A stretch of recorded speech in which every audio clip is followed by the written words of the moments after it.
Bismillahirrahmanirrahim. Assalamualaikum warahmatullahi wabarakatuh.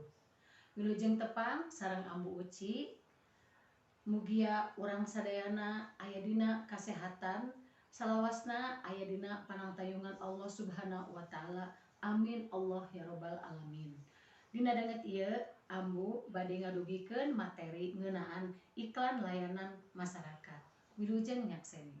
Layanan masyarakat nyaeta iklan anu ditujukeun ka masyarakat bari henteu miharep kauntungan. Maksudna umajak sangkan masyarakat migawe pagawean anu hade atawa ulah ngalakukeun pagawean anu teu hade anu dipiharep sangkan kaayaan bisa leuwih hade utamana pikeun kahareupna. Iklan atawa sambung layang mangrupa salah sahiji cara pikeun ngawanohkeun, nawarkeun atawa mere informasi ngeunaan hiji barang atawa hal.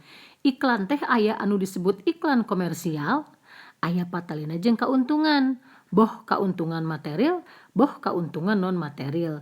Aya oge anu disebut iklan non komersial. Iklan layanan masyarakat kaasup kana iklan non komersial. Ciri-ciri iklan layanan masyarakat diantarana hiji, henteu ngandung unsur komersial seperti iklan produk anu ngan saukur miharep kauntungan seperti dina conto ieu. 2. Eueuh unsur produk boh barang boh jasa. 3. Anu masang iklan layanan masyarakat nyaeta yayasan atawa organisasi sosial anu henteu neangan kauntungan. 4. Mangrupa atikan, anjuran atawa uar pangajak pikeun ngalakukeun hiji pagawean. 5. Miboga target anu leuwih lega ambahanana tibatan iklan komersial. Upama nilai kadinya aya 3 hal anu kudu diperhatikeun dina iklan layanan masyarakat nyaeta hiji, komunikasi nyaeta media pikeun nepikeun pesen-pesen anu tangtu, alat pikeun mangaruhan balarea, ditepikeun secara persuasif uar pangajak saran-saran jeung sajabana. 2. Atikan nyaeta ngatik ngadidik masyarakat sarta ngaronjatkeun kasadaran masyarakat kana hiji perkara oge anu miharep bisa ngarobah tingkah laku masyarakat. 3. Seni nyaeta alat pikeun narik perhatian jeung mangrupa ebrehan ajen-inajen seni. Sakumaha umumna iklan layanan masyarakat oge ngawengku 3 cara dina cara midangkeunana.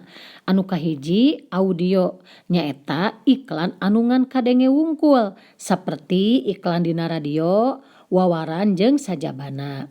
2. Visual nyaeta iklan anu ngan katempo saperti poster, pamflet, baliho, spanduk, buklet, stiker jeung sajabana.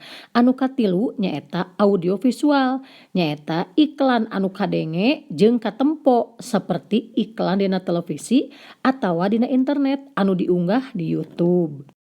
Iklan layanan masyarakat anu mangrupa poster, pamflet atawa stiker mindeng kapanggih di gedung fasilitas umum saperti di rumah sakit, supermarket, sakola, kampus jeung sajabana. Tah saperti kieu contona. Conto iklan layanan masyarakat anu mangrupa poster. Sakitu wae padaran ti ambu mugi aya manfaatna. Wassalamualaikum warahmatullahi wabarakatuh.